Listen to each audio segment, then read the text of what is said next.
Deuxième mandat difficile, préparation H, soulage de la cicatrisation. Nous sommes en guerre. Mes chers compatriotes. Oui, en guerre contre la consommation d'énergie. Et la tiers-mondisation de notre pays fait que bien, nous cherchons des solutions. Alors, on cherche des solutions. Pourquoi? Eh bien, pour essayer de consommer moins d'énergie. Parce qu'on nous la met profond. Salut à tous mes petits photons, bienvenue sur la chaîne Le Brûlant. J'avais envie de faire cette petite introduction. Je trouvais ça drôle.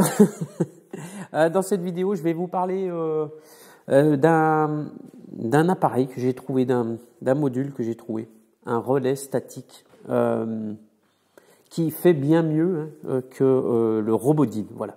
Et je voulais vous en parler. Alors, je l'ai trouvé en fouillant parce que moi, je deviens un expert sur la recherche de matos à force de fouiller, parce que j'y passe pas mal de temps, enfin surtout le soir, mais je regarde, je fouille, voilà, je me documente, je lis des bordels, tout en anglais, c'est la merde.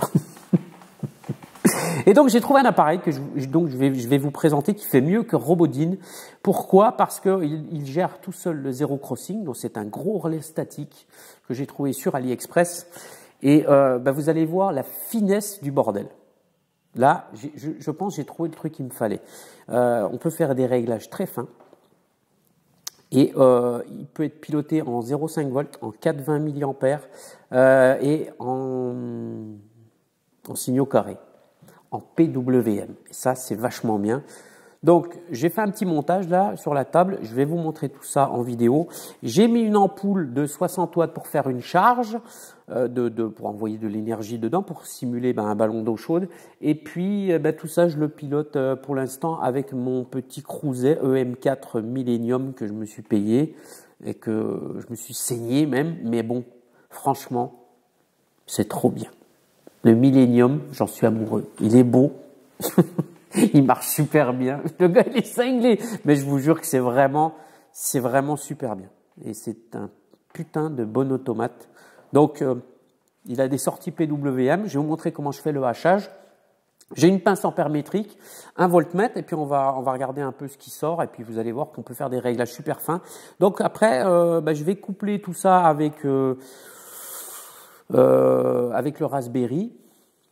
J'ai récupéré aussi un vieux coffret de marque Rital, un coffret industriel, un petit coffret comme ça ça vaut des fortunes. Ils y jetaient avec les borniers, la grille qui va au fond, un truc de fou. Donc je l'ai décapé, je suis en train de le repeindre.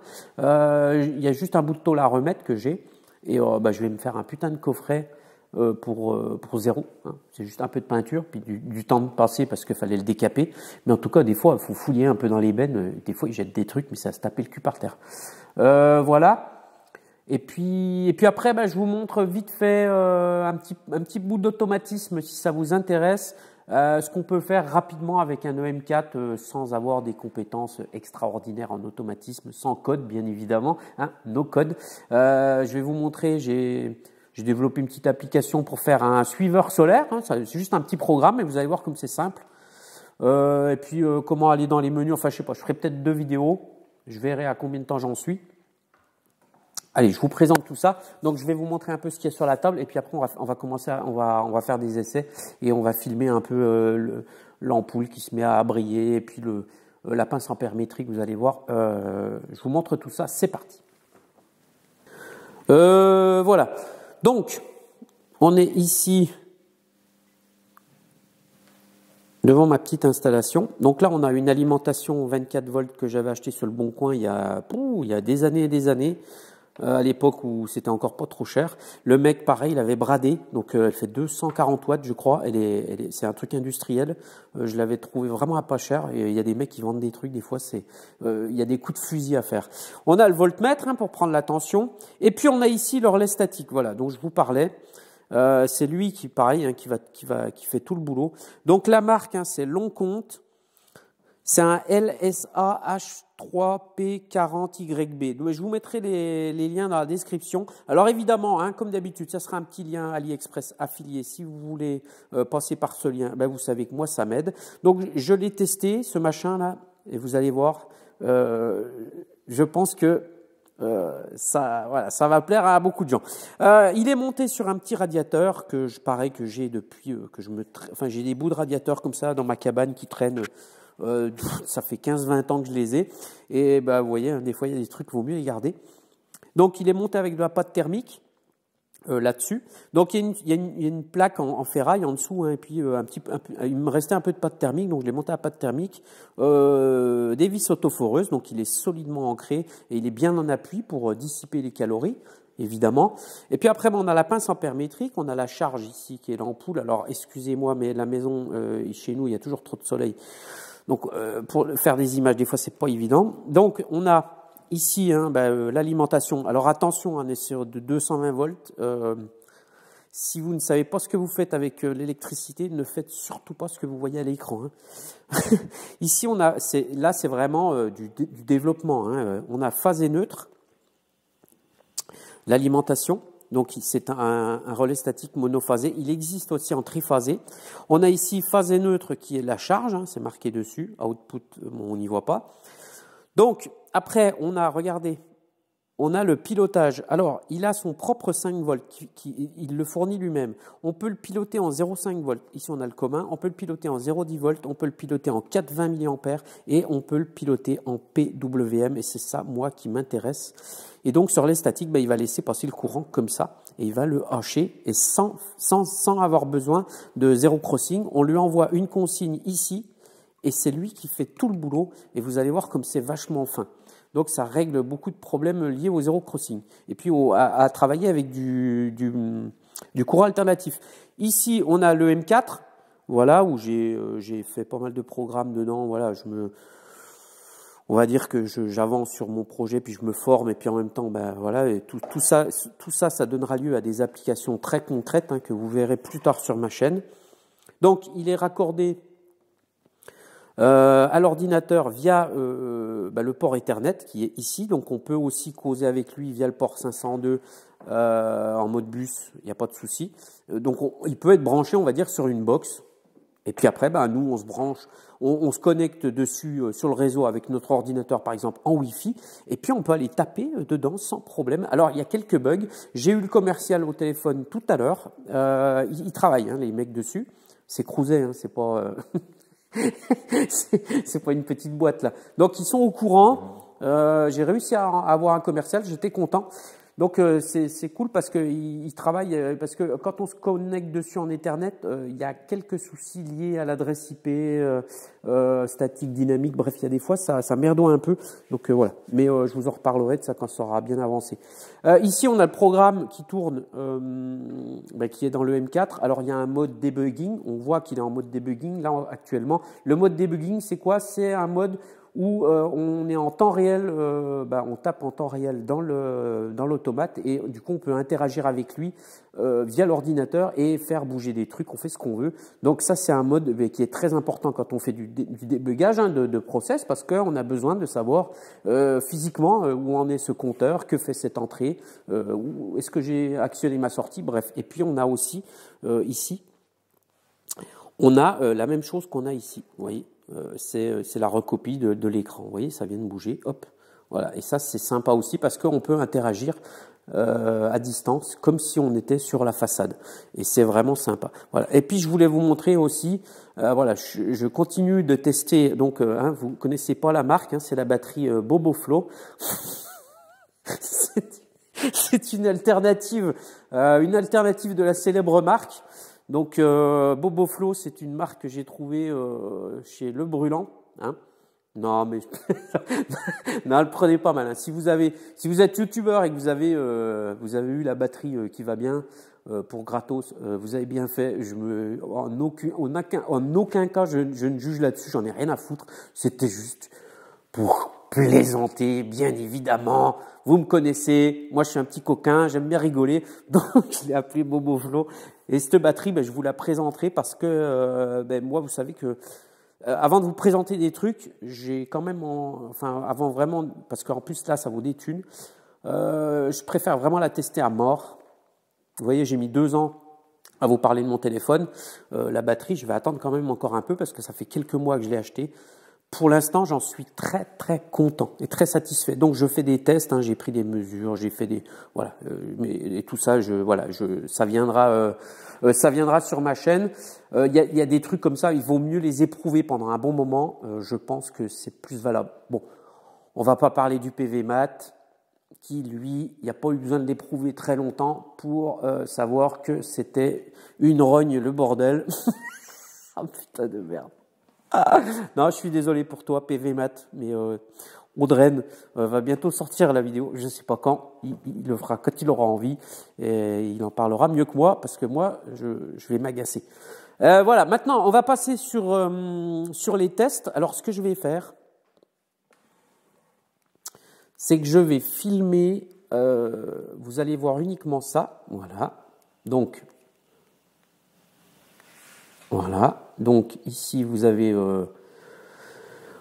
l'orlet statique hein, dans le coin, vous avez la pince ampère métrique, voilà, le M4, et puis ce qu'on va faire, si elle va s'éteindre, je la connais, ce qu'on va faire c'est qu'on va, eh bien on va envoyer une consigne à lui, hein, là, on va lui envoyer une consigne sur sa borne PWM et puis vous allez regarder l'ampoule.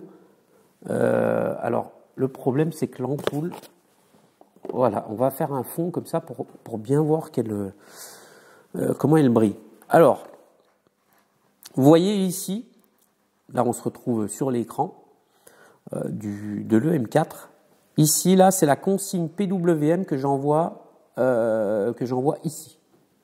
Voilà. Donc c'est la sortie 1. Le relais statique, il est branché sur la sortie 1. Donc je vais lui mettre une consigne. Là, elle est à 4.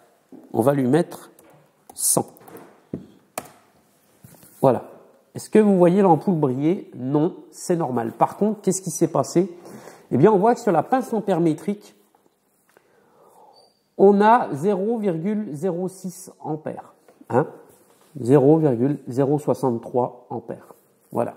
Alors que j'ai mis 100 de consigne. Ça veut dire que il est déjà en train de hacher le monsieur. Voilà.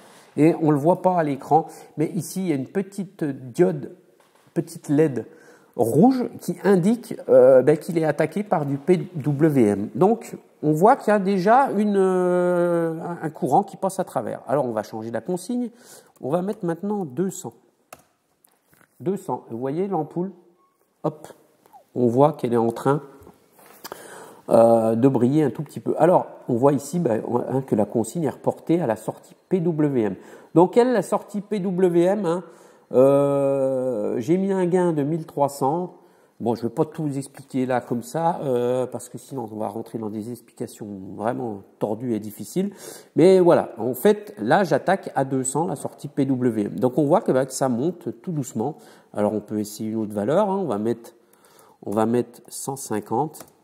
Vous voyez, hop, on voit, et vous voyez la finesse avec laquelle on arrive à réguler la puissance qu'on envoie dans l'ampoule. Et avec ça, eh bien, je vais pouvoir faire du routage solaire plus finement que ce que je faisais jusqu'à maintenant. Vous voyez, là, je mets 250 et puis on va monter tout doucement. Hein, 300, voilà. Vous voyez les ampères, on est à 0,1 ampère. Et vous voyez, j'ai pas besoin de gérer de zéro crossing et le hachage se fait vraiment dans des super conditions. Alors là, je vais prendre la tension aux bornes, par exemple, de l'ampoule. Je vous le montre pas, mais vous voyez, j'ai mon testeur qui est là. Là, je suis à 160 volts. Voilà. Et puis maintenant, je vais faire monter encore un peu la consigne. Allez. On va mettre 800. Hop. Et on voit qu'on est à 0,2. Donc à 800, là, on commence à saturer. Hein, Après, quand on va passer à 1000, il se passera plus rien. Mais ça, on va dire que ça sera des réglages que je ferai au fur et à mesure que je vais développer le truc. Je prends maintenant la tension. Eh bien, on est à la tension de réseau. On est à 236 volts. Ça veut dire que lui, ben, il laisse passer toute la puissance. Et eh bien, imaginons dans le cadre d'un routeur solaire, hop, on a un petit nuage qui arrive et on se retrouve avec très peu d'énergie à router. Eh bien voilà, hop, il est capable de instantanément de baisser la puissance qu'il envoie. Et vous voyez, l'ampoule, elle brille, le filament il brille, mais c'est vraiment très très peu et on voit quasiment pas d'oscillation, c'est-à-dire que on voit pas cet effet PWM que je constatais moi avec mon Robodyne. Alors le Robodyne, je vais pas le jeter, je vais m'en servir.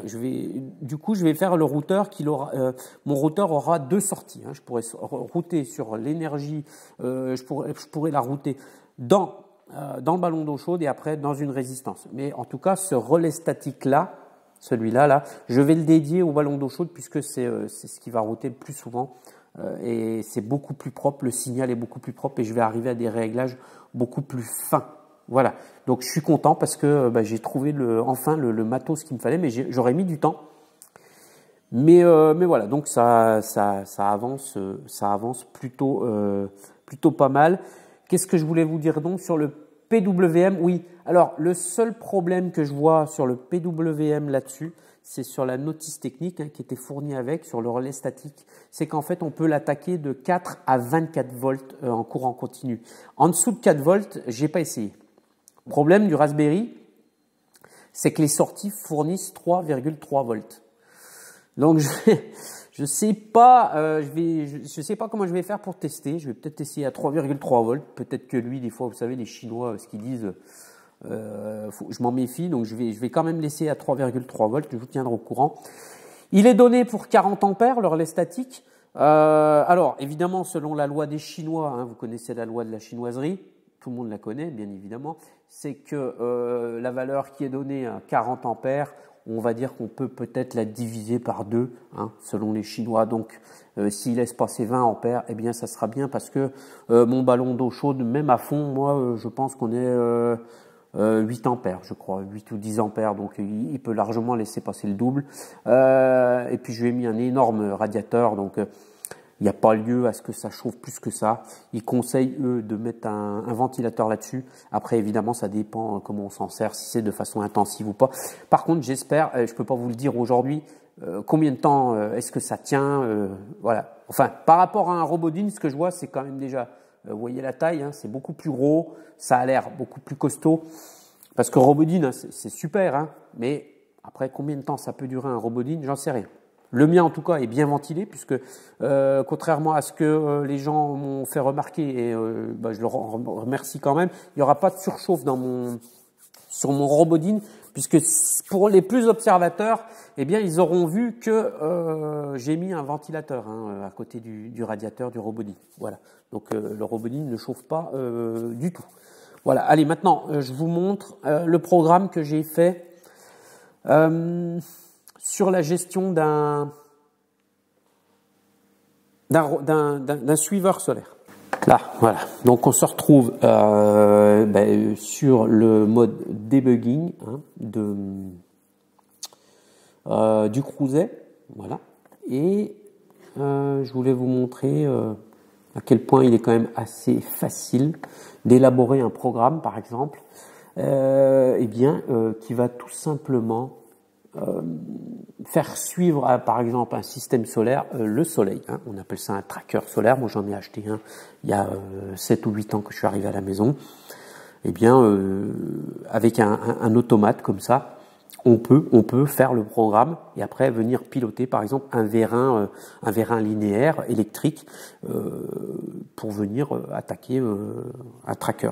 Il y a Titi fait son électricité qui est en train de se fabriquer des trackers.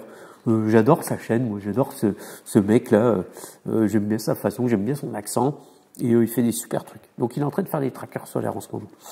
Allez, c'est parti. Alors ici on a un sac de nœuds, je vais pas tout vous expliquer, hein, c'est juste pour vous montrer vite fait. Ici on a un sac de nœuds, donc ça c'est tout ce qui est lié, on va dire aux conditions hein, de ce que tout ça fonctionne. Ici, on a le bloc qui gère, en fait, c'est ce bloc-là là, qui donne la position en azimut et en élévation du Soleil à l'instant T. Donc lui, il sait, comme un tracker, hein, il sait où est le Soleil, d'après les calculs qu'il a, il sait. Donc il vous donne une valeur qui va varier bien évidemment dans la journée, hein, la nuit, le soir, le matin, c'est pas la même valeur, et nous on va essayer de suivre cette valeur, et on va la comparer, et puis quand on est dedans, on dit on s'arrête. C'est ça, hein, un routeur solaire, comment ça marche. C'est pas plus compliqué que ça. Donc on lui dit la latitude d'où j'habite, la longitude d'où j'habite, le fuseau horaire, et puis lui, il fait sa vie, et puis il vous donne une sortie avec un chiffre qui bouge.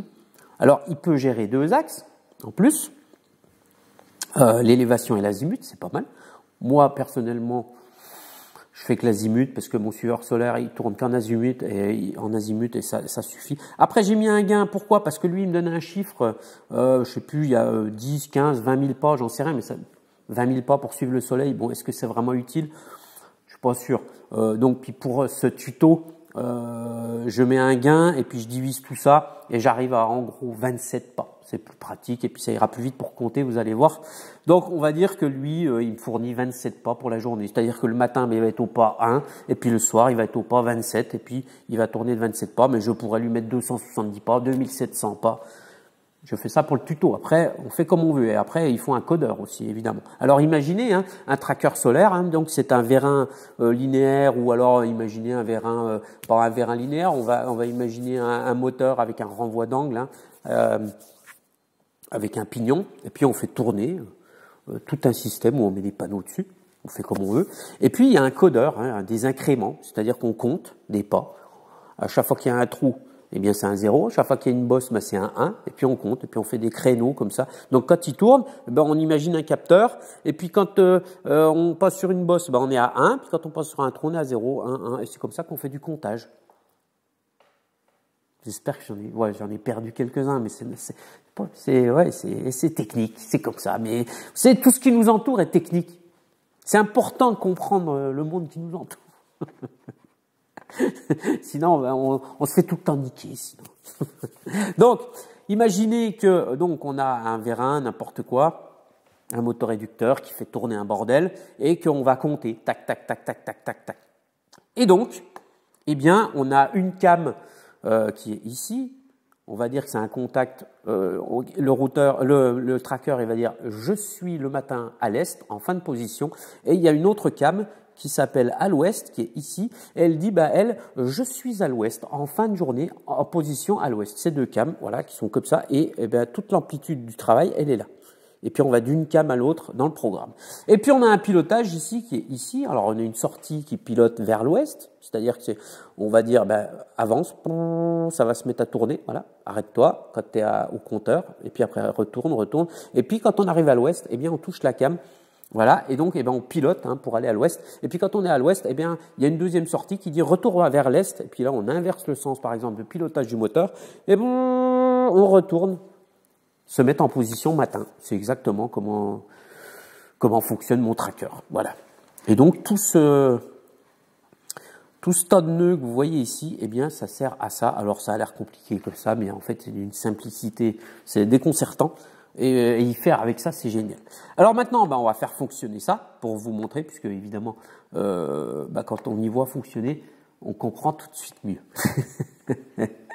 Alors, on va déjà actionner la cam à l'est, puisque là, on est en mode debug, on fait ce qu'on veut. On peut appuyer sur les boutons, ne pas appuyer dessus, bref. Donc là, on n'était pas appuyé, mais on va dire que, voilà, maintenant, on est au début du programme et on est le matin. Donc, on est sur la cam de l'Est. On a un bouton ici qui est un switch et qui va me servir à démarrer le cycle. Alors, une fois qu'il sera démarré, eh bien, je n'aurai plus jamais à appuyer dessus puisque une fois que c'est démarré, mais là, c'est vraiment pour le tuto que je l'ai fait. Voilà. Donc, ça, c'est pour expliquer un peu mieux. Donc, on va dire qu'on va démarrer le cycle. Donc, qu'est-ce que devrait faire le tracker? Eh bien, il devrait, vous voyez, le compteur qui est ici, il est à 0. Et moi, mon suiveur solaire, enfin ma consigne, elle est à 9. Donc là, on est à 0. Donc, qu'est-ce qu'il devrait faire le tracker? Eh bien, il devrait aller jusqu'à 9. Et j'ai mis un peu plus, j'ai mis 10 pour que ça soit plus compréhensible. J'ai pas fait un égal.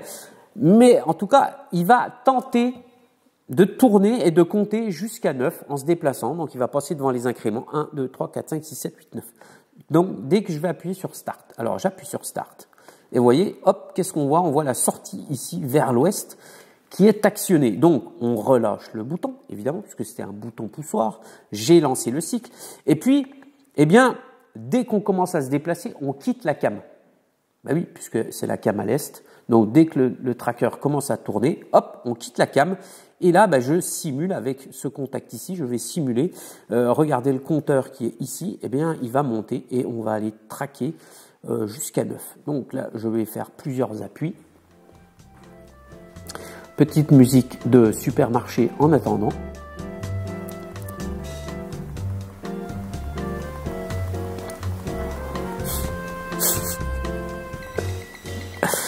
Et là, on arrive à la consigne. Hop, vous voyez, on a dépassé la consigne. J'ai fait ça pour que ça soit plus parlant.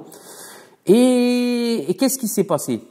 Eh bien, on a tourné le tracker et puis il est arrivé à la consigne que nous donnait le bloc pour savoir où est le soleil. Et donc, eh bien, il est arrivé à la consigne, le comparateur a dit hop, on est à la même valeur, plus 1. Eh bien, moi, j'arrête mon tracker. Voilà, donc il se met à la position où est le soleil. Donc, il est bien en face du soleil. Voilà. Et donc, ben, cette valeur 9, elle va bouger au cours de la journée. Et donc, le comparateur, lui, à chaque fois que ça va bouger, eh bien, il va comparer. Et si ça bouge dans l'autre sens, enfin, si le 9, là, que vous voyez ici, enfin, c'est pas si, c'est même, il va monter puisque ça fait 4 milliards et demi d'années que le Soleil, enfin, que la Terre bouge autour du Soleil. Pas le Soleil bouge, j'allais dire une connerie. Et donc, ça va marcher. Et donc là, cette valeur, elle va monter. Et lui, quand on sera en dessous, il va remettre. Et du coup, on va tourner toute la journée, on va traquer le soleil. Alors imaginons maintenant. Évidemment, il faut toujours imaginer que nous arrivions en fin de journée. On arrive, il est 18 heures, tout s'est bien passé, on a fait le comptage, tout ça. Eh bien, qu'est-ce qui va se passer au bout d'un moment? Eh bien, la cam qui est ici, qui est à l'ouest, c'est-à-dire que c'est le soir, elle va être actionnée puisque le tracker, il va tourner et va venir appuyer sur c'est comme si on venait appuyer, il vient appuyer sur ce bouton. Une cam, c'est comme un bouton sur lequel on viendrait appuyer. Donc, on va appuyer là-dessus et que va-t-il se passer? Eh bien, quand on va appuyer sur cette cam-là, eh bien, le tracker, lui, il est le soir, il va attendre et quand il aura fini d'attendre, eh bien, il va retourner en arrière. Alors, pourquoi il attend? C'est parce que le soir, c'est pour gratter les derniers pougnèmes qui restent dans le ciel. Alors on peut lui dire d'attendre, elle est ici la tempo. Je peux lui dire d'attendre 10 minutes, 1 heure, toute la nuit même. Moi, mon tracker solaire que j'ai ici, il reste toute la nuit à l'ouest. Voilà. Et il ne repart que le matin, puisque j'avais envie de faire comme ça. Et donc, il traque, il finit les derniers pougnèmes d'énergie qui restent dans le ciel pour le soir. Et donc, on va atteindre la cam à l'ouest. Donc, voyons ce qui se passe. Voilà. Là, la tempo qui est ici, on la voit pas, mais elle est partie. Et vous allez voir qu'au bout d'un moment, au bout de 10 secondes, voilà, hop, eh bien, au bout de 10 secondes, on a le tracker qui retourne vers l'est. Donc, ici, on a la sortie vers l'est. Donc, on quitte la cam, puisque on repart dans l'autre sens, et on est toujours piloté ici. Et on repart dans l'autre sens. Alors, peu importe le comptage, on s'en fout. Et ensuite, eh bien, que va-t-il se passer? Eh bien, on va retourner dans l'autre sens et on va retomber sur la cam de l'est, en fait, du matin. Et voyons voir ce qui va se passer. Eh bien, au moment où on atteint la cam de l'est, eh bien, on voit ici que la sortie est coupée et notre tracker, eh bien, il reste en cette position et il va attendre que, à nouveau, le comparateur lui dise d'avancer. Tout simplement. Donc vous voyez comme c'est assez facile quand même de faire un tracker avec des blocs. Voilà, je voulais vous montrer ça avec un automate cruiser. Donc avec ce même automate, hein, dans le même, sans acheter 300 milliards d'appareils, voilà, j'ai déjà fabriqué un tracker. Ensuite, bah, regardez ici, j'ai un sunrise sunset, c'est-à-dire que je suis le soir et le matin, c'est-à-dire que je peux déclencher avec ça, je peux déclencher des événements, ouvrir aux poules. Vous avez vous voulez arroser avant, juste au moment du lever du soleil, bah vous avez un bloc comme ça et après bah vous pouvez lui mettre toutes les sorties que vous voulez, tout automatisé. Lui il vous dira juste quand c'est le lever du matin. Quand c'est le lever du soleil et quand c'est le coucher du soleil. Il y a plein d'applications qu'on peut faire avec ça, avec un seul appareil. Vous avez ici le bloc événement où vous pouvez vous envoyer des mails, comme je vous disais l'autre jour. C'est pas mal pour dire voilà, tiens, tous les jours vous pouvez dire la porte du poulailler c'est bien fermé.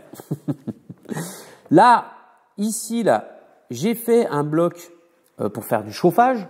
Vous voyez ça là?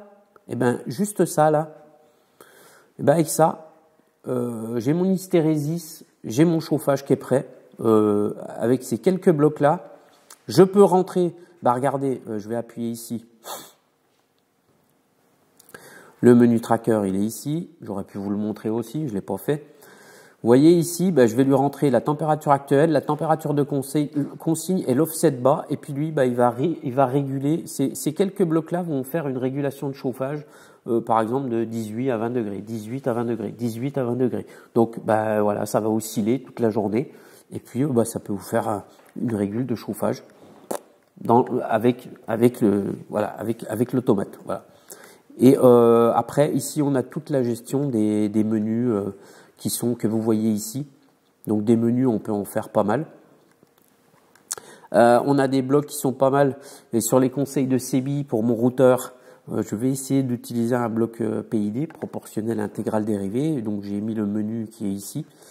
Donc je vais voir ce que je peux faire avec ça, si j'y arrive. Mais vous voyez que avec un petit automate comme ça, on peut faire moult et moult applications. Je sais pas, vous êtes maraîcher par exemple, vous avez de l'arrosage automatique à gérer. Vous voulez un truc fiable, eh bien, vous voulez un truc que vous avez la main dessus sans devoir appeler un programmeur ou je sais pas qui. Eh ben, le M4, enfin tout ce qui est cruiser, les petits automates comme ça, c'est franchement parce que s'il faut acheter une horloge programmable, des tempos, des machins, des bidules, ça vous fait plusieurs appareils. Là, vous avez tout regroupé dans le même. Vous pouvez taper dedans via le mode bus, en Ethernet, tout ça. C'est quand même pas mal. Sortie PWM, entrée ANA, entrée 0,10 volts. Vous pouvez mettre des sondes de température. Voilà. Bon, je le vends encore le truc, mais c'est parce que c'est trop bien. Voilà mes petits photons, ce que j'avais à vous dire dans cette vidéo. Je vous en reparlerai de tout ça. Plus les projets avanceront, voilà, il y aura d'autres projets qui vont arriver. Et puis, eh bien, je vais tester au mieux ce relais statique et je vous donnerai des nouvelles, savoir est-ce que j'arrive à mieux router, c'est-à-dire à être encore plus fin dans mes réglages, parce que aujourd'hui, alors, je suis déjà pas mal, hein, parce que après, bon, vous me direz ce que vous en pensez. Là, aujourd'hui, le temps est pas super ensoleillé. On va dire que c'est très variable, c'est un peu grisonnant. Mais en tout cas, ce que je peux vous dire, c'est que depuis le 24 février, je n'ai donné que 26 kWh à l'EDF en production, ce qui est vraiment pas mal. Parce que j'ai fait des tests sans le routeur par jour, je sais pas, je peux donner 4-5 kW, je crois. C'est vraiment beaucoup. Donc là, ben, franchement, c'est pas beaucoup. Donc c'est quand même pas si mal. Donc, mais je vais essayer d'affiner ça. C'est-à-dire d'en donner le moins possible à l'EDF, que ça parte tout. Bon, en même temps, j'ai déjà trop d'eau chaude, mais bon, je vais quand même essayer. Et puis aussi essayer de faire un peu moins d'harmonique et de bruit hein, sur le réseau, puisque le fait que je hache grossièrement et vulgairement, hein, on peut le dire, le signal, eh bien, sur le réseau, ça doit faire un peu de bruit quand même. Alors bon, c'est pas bien méchant parce qu'aujourd'hui, les appareils électroniques sont quand même surprotégés, hein, tout est filtré. Mais voilà, si je peux essayer de faire un peu mieux, puis de fiabiliser surtout l'ensemble, parce que je me dis qu'avec un gros relais statique comme ça, ou qui est vraiment bien piloté, tout ça, je pense que ça va pérenniser un peu le bazar. Voilà mes petits photons, ce que j'avais à vous dire dans cette vidéo. J'espère qu'elle vous aura intéressé, qu'elle vous aura appris des trucs. Si c'est le cas, n'hésitez pas à lâcher un petit pouce bleu et puis à me mettre en commentaire ce que vous en pensez. Et puis voilà, je vous tiens au courant pour la suite. Voilà, je vous fais à tous un gros bisou. Prenez bien soin de vous. C'était Gérald pour le Brûlant. Salut!